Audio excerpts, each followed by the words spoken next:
Olá, meus irmãos, meus queridos, graça e paz, tudo bem? Tudo na bênção aí com vocês? Tudo certinho? Como tá essa vida distante é, de cada um de nós? A gente tem sofrido aqui, estamos com saudade de vocês, queridos, estamos com saudade da nossa PIB reunida. Mas que bom que a gente ainda pode chegar na casa de vocês através desses vídeos. É, então, estou aqui hoje para mais uma vez falar sobre a Escola Bíblica Discipuladora e vamos falar sobre a lição de número 15, onde se fala do Cântico de Simeão. A propósito, você sabe quem foi Simeão? Você já leu sobre ele na Bíblia? Você se lembra desse nome, por acaso? É, talvez você nunca tenha ouvido, mas é porque a Bíblia ela relata sobre esse homem de Deus, apenas uma vez, somente nesse trecho o qual iremos ler hoje, que se encontra lá em Lucas capítulo 2, do versículo 25 ao 35. Não se ouviu falar antes e nem depois de Simeão, a não ser somente neste trecho da palavra do Senhor. E é algo tão profundo que esse homem viveu, algo tão interessante que ficou marcado na história para que eu e você pudesse aprender com ele. Pois Simeão, nada mais nada menos, queridos, ele pegou o nosso Senhor Jesus no colo para orar e apresentar e consagrar ao próprio Deus. Então isso é maravilhoso. Ele viveu uma experiência profunda. É, ele tinha, esse homem, ele tinha uma intimidade com Deus tão grande, tão profunda, que eu acredito que ele já era bem velho, porque o próprio Espírito Santo aparece para ele e diz que ele não morreria enquanto ele não visse o Cristo, o Senhor e Salvador, o qual ia trazer consolação ou salvação para os israelitas, bem como para os gentios, os não-judeus. Então ele ansiava. Eu imagino que ele ansiava por esse momento acontecer. Eu imagino que ele vivia em função disso. E a Bíblia ainda discorre que ele movido pelo Espírito Santo de Deus, ele vai até o templo. E quando ele chega ao templo, quem que ele encontra lá? José e Maria, que veio para a purificação, para cumprir um rito da lei de Moisés, que era a purificação depois de ter tido um filho, que é a quarentena, os 40 dias. Depois de 40 dias, chega até o templo, fazendo então ali o rito de purificação. Levava um pombinho, uma rolinha, para então sacrificá-la como para realmente estar purificada ali do seu fluxo sanguíneo. Então, queridos, ele tem esse encontro profundo. E quando Simeão ele vê aquela criança no colo de Maria, ele fala glória a Deus, imagino eu. A alegria que a Bíblia conta é maravilhosa. Vamos ler lá no versículo 29 do capítulo 2 até o 32. Olha como que ele fala. Agora, Senhor, imagina que ele fala com muita alegria. Agora, Senhor, podes me despedir em paz. Ou seja, pode despedir em paz o teu servo. Ou pode me despedir. Por quê? Porque segundo a tua palavra. Porque os meus olhos já viram a tua salvação. Isso é muito maravilhoso. O qual preparaste diante de todos os povos. Luz para a revelação aos gentios, para os não-judeus. E também para a glória do teu povo, o povo de Israel. Então, esse homem, ele ao contemplar com seus olhos o próprio Cristo, a alegria dele é tremenda. Então esse texto, esse cântico, ele enfatiza a salvação. Ele enfatiza, ele dá ênfase na manifestação visível do Messias, na manifestação de salvação através de Jesus, através daquela criança. Ele demonstra então que essa expectativa que ele tinha, essa esperança que ele tinha de ver o Cristo, ela se encerra ali porque realmente ele o viu. Aí ele fala: Senhor, pode me levar, porque eu já vi. A propósito, você já deve ter ouvido alguém falar: a esperança é a última que morre, né? Esse texto, aliás, essa expressão, essa frase, eu creio que ela não faz parte desse contexto. Porque muitas pessoas às vezes passam por momentos difíceis, passam por tempos de angústia e acabam interrompendo a sua própria vida, achando que não tem mais esperança, achando que não vai conseguir passar por aquilo. Mas aí o próprio Simeão nos ensina e nos mostra que a esperança está em Cristo, somente depois de Cristo. E eu creio, irmãos, que a nossa esperança, ela só vai se encerrar quando nós estivermos na glória. Porque depois que nós estivermos com Cristo na glória, nós queremos mais o quê? Amém? Nós queremos o Senhor, nós queremos estar pertinho dele. Isso é maravilhoso, isso é tremendo. Nós devemos nos alegrar com isso, que hoje, mesmo hoje, nós estarmos aqui, vivendo nessa terra de dor, de sofrimento, de luta. Nós temos a esperança que é Jesus. Não deixe a esperança morrer. Não deixe que essa frase, que a esperança é a última que morre, porque ela não morre. Ela é no Senhor. Amém?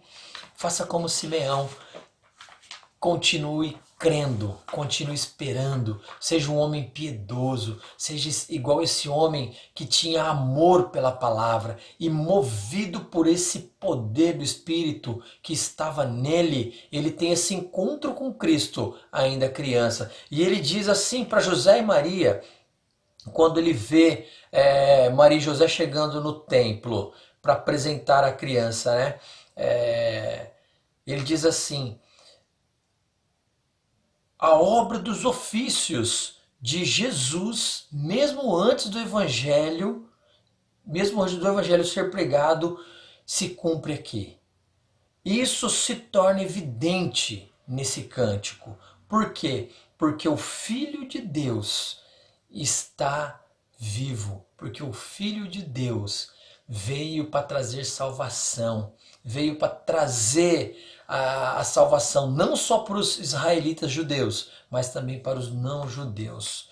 Porque os meus olhos, ele continua dizendo, já viram a tua salvação. Os meus olhos, Simeão diz, vê mais que uma criança nos seus braços, Maria.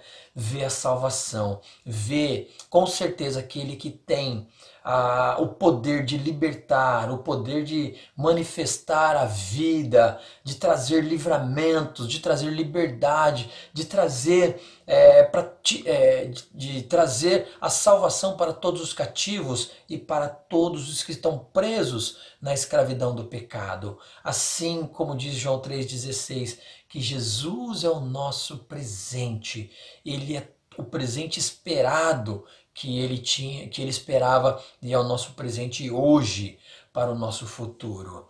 Simeão teve certeza que aquela criança havia vindo tanto para iluminar os israelitas quanto os gentios, quanto os não judeus.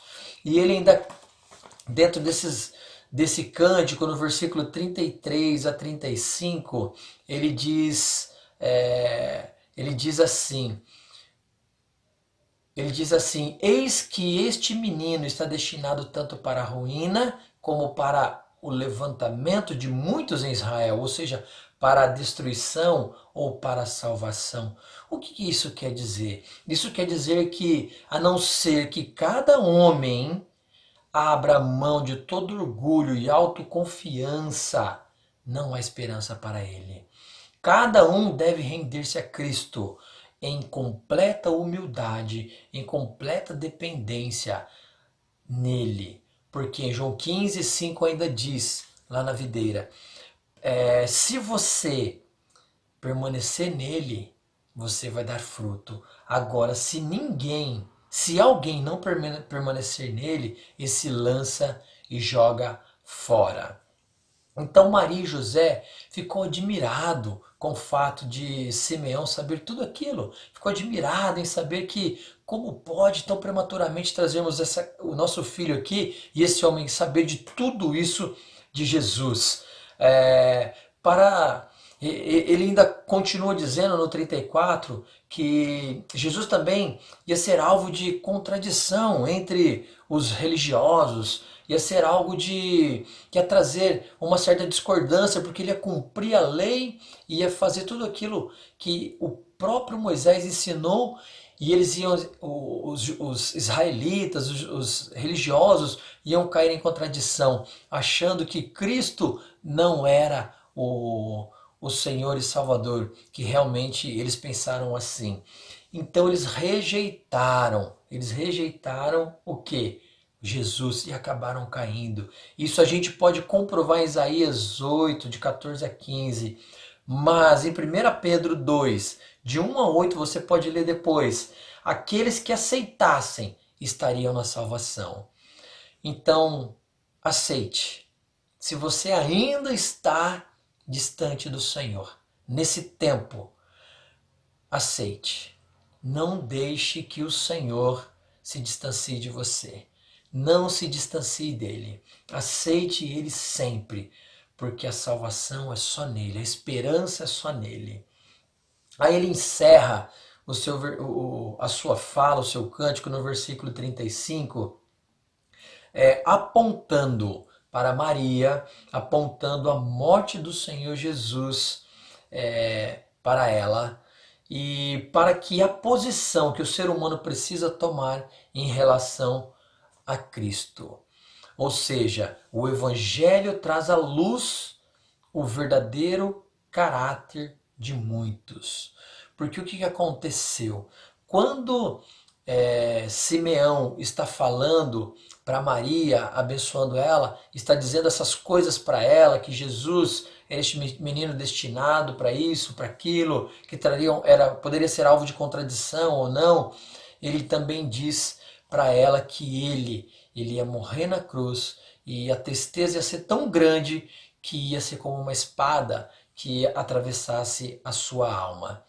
Por isso, queridos, assim como Simeão, ele se engajou, ele se empenhou em servir e em estar mais e mais próximo de Cristo, de ter uma intimidade profunda com o Senhor, antes mesmo de conhecê-lo. Assim nós precisamos aprender, assim nós precisamos exercitar isso.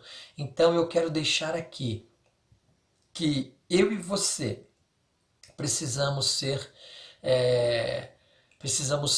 o quanto mais dependente do Senhor possível. Deus abençoe sua vida, Deus abençoe a sua família. Tenha uma semana de vitória, em nome de Jesus. E até a próxima. Eu agradeço a Deus pela vida de todos vocês. Obrigado, um abraço.